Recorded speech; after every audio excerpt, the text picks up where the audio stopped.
Salve salve, rapaziada! Venho aqui passando no começo do vídeo para pedir seu gostei e sua inscrição. E bem, aqui estou para trazer a terceira teoria dessa minha volta. O que teria acontecido se Sei fosse um Viltrumita? Mas, além disso, nós temos um servidor novo no Discord. Caso vocês queiram fazer parte das nossas interações, o link do servidor estará na descrição do vídeo.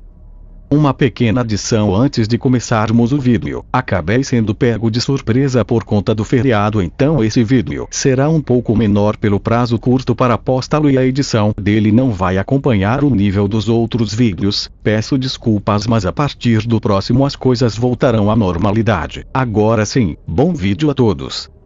Uma grande estátua erguida era visível. Seu detalhamento era impecável e ela transmitia uma imponência notável. Em meio a isso, ela parecia estar em um ambiente aberto. Parecia uma grande praça, e algumas figuras pequenas estavam ali em posição, olhando para a grande estátua. E Sei estava em frente a essa grande estátua. Ele era apenas uma criança. Um uniforme do Império Viltrumita estava em seu corpo. Algumas outras crianças estavam ali junto dele para mais um dia de treinamento e educação, e um Viltrumita mais adulto estava atrás deles, com os braços cruzados. Vocês sabem quem é esse na frente de vocês? Grande Imperador Argal. Todas as crianças ali respondiam sem hesitar. Não fazemos estátuas para pessoas. E por que ele mereceu tal honra? E Sei abriu a boca para responder, mas hesitou, e então um Viltrumita ao lado dele respondeu em seu lugar. Porque ele nos guiou, nos tornou fortes. Ele nos deu as estrelas. O Viltrumita atrás deles correspondeu positivamente com a cabeça, mas notou a maneira como Sei havia hesitado e então direcionou a pergunta ao garoto.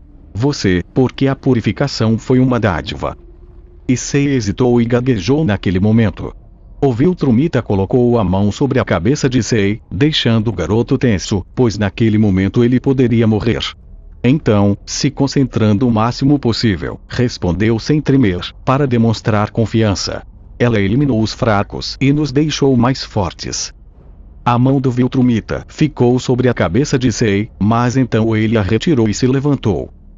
Exatamente. Eliminamos os fracos para nos livrarmos de seu câncer, e isso nos deixa mais poderosos. Agora sua educação termina por hoje.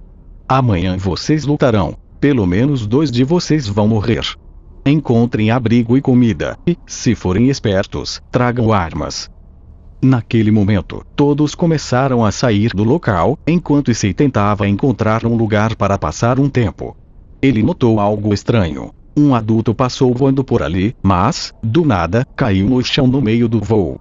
E Sei se aproximou e arregalou os olhos quando o viu morto. Não demorou muito para que outros Viltrumitas pelo local começassem a vomitar sangue e cair no chão, alguns já mortos e outros bem enfraquecidos.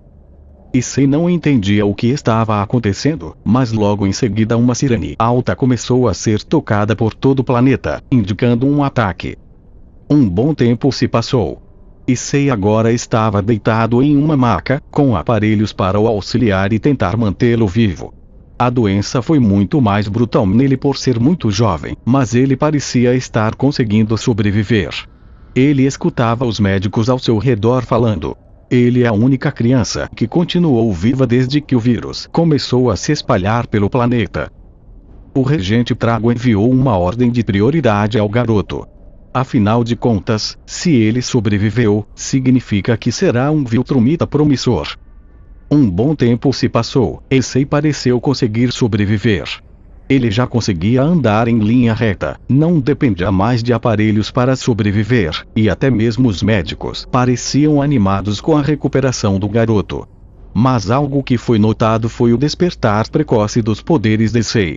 Provavelmente eles despertaram como uma medida de defesa do corpo para suportar o vírus. Bem, essa foi a explicação levantada pelos médicos. Não demorou muito para que Sei recebesse um treinamento militar mais avançado de alguns Viltrumitas e sobreviventes. Durante esse tempo, foi notado que os poderes dos Viltrumitas ficavam mais fracos por um certo tempo depois da recuperação do vírus, o que resultou em mais algumas mortes.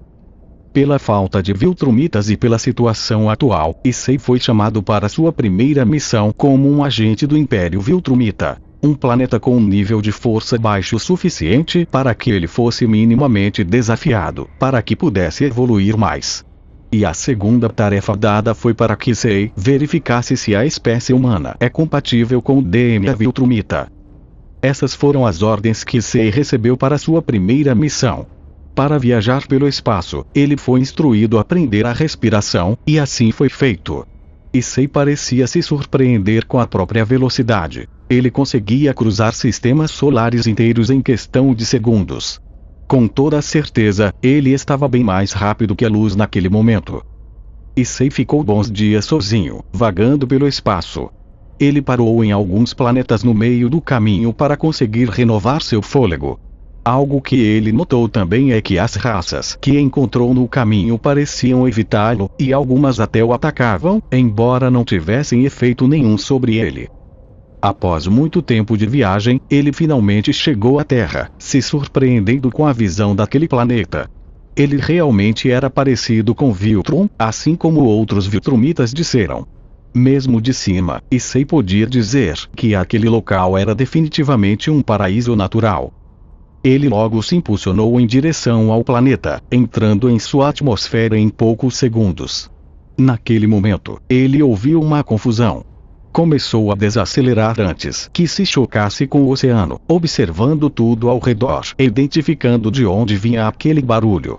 O garoto então se impulsionou em velocidade máxima em direção ao local. Em um canto dos Estados Unidos, mais precisamente em Chicago, um grande kaiju estava atacando e devastando a cidade inteira. Ele era poderoso o suficiente para conseguir dar trabalho e derrubar os guardiões globais, que consistiam em o Imortal, Vento Vermelho, o Marciano, Darkwing, Aquarus, Fantasma Verde, por fim, a Mulher da Guerra. Enquanto aquele embate brutal acontecia, Cecil monitorava tudo, passando instruções para os heróis e os ajudando. Naquele momento, um dos assistentes de Cecil gritava: "Senhor, um objeto não identificado está se aproximando de Chicago em uma velocidade muito maior que um caça militar." No mesmo momento, perto de onde o confronto estava acontecendo, algumas pessoas observavam aquela batalha entre o kaiju e os guardiões globais. "Presidente Rias, devemos ajudar os Guardiões do Globo? Nesse ritmo eles até devem conseguir derrotar o kaiju, mas um deles pode acabar morrendo." Akeno era quem passava aquelas informações, mas naquele momento algo surpreendente aconteceu. Um vulto, em uma velocidade absurda, passou pelo local, devastando aquela rua inteira por conta do efeito da supervelocidade. Mas, como o local já havia sido evacuado, não houve problemas. Aquele vulto passou rasgando o kaiju quase ao meio, fazendo a criatura agonizar de dor, e, antes que pudesse causar mais danos, o vulto novamente veio, só que dessa vez de cima, acertando o kaiju e explodindo seu corpo em diversos pedaços por toda a cidade. Os Guardiões do Globo ficaram sem entender nada, enquanto saíam dos escombros. Já os demônios, como Rias e Akeno, tinham se protegido com círculos mágicos. Todos estavam abismados com aquilo. Então Issei foi saindo da carcaça do kaiju, suspirando, até que percebeu que tinha pessoas o observando, não só os guardiões, como também Rias e alguns outros demônios do seu clube. Uma câmera passava pelo local, e Cecil observava Issei por ela, surpreso com a força daquele simples garoto. Issei coçou a bochecha e saiu voando dali, destruindo vidros de mais alguns prédios e causando ainda mais prejuízo ao governo americano. Ele não voou para um local muito longe. Na verdade, parou em uma montanha próxima, respirando. Sua roupa do Império Viltrumita estava encharcada de sangue daquele kaiju, e havia alguns pedaços dele ali também. Então os instintos de Issei gritaram, e ele se virou rapidamente. Um grande círculo mágico se abriu. "Continua",